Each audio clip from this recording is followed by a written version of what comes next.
was asked, because there is one distinct difference.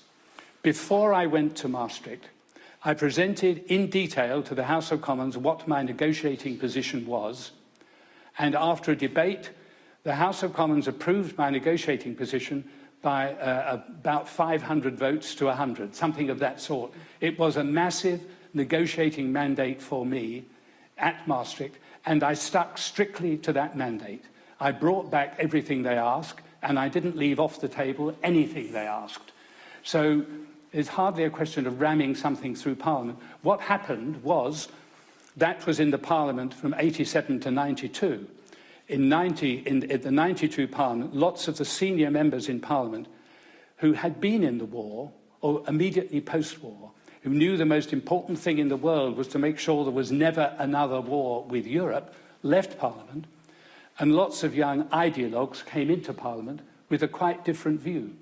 So Parliament as an institution had approved my negotiating position, and as British Prime Minister, I had given my word on the basis of that parliamentary approval to other heads of government in the European Union, which is why they gave me what I was asking for.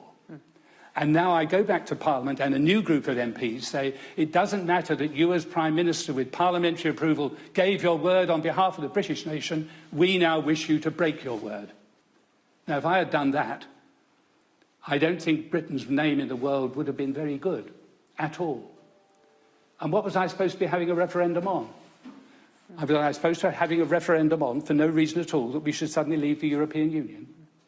20 years afterwards, with all the activities of the parts of the Eurosceptic media and the Eurosceptic movement, only by the tiniest of majorities did the vote to leave Europe go through on 37% of the electorate. Don't talk to me about the will of the people. The will of the people was 37% of the electorate on the basis of a great number of things which, in retrospect, I put this kindly, turn out to have been mistaken. Now, these days, it's very popular in some quarters to say that we got Brexit done, and people cheer.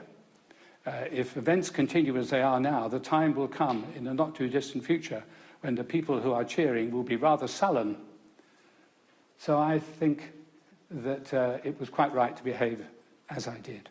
And it would have been utterly dishonourable for a British Prime Minister to break his word to all the other nations in Europe on the basis that the composition of Parliament had suddenly decided that it didn't like what Parliament had previously agreed to.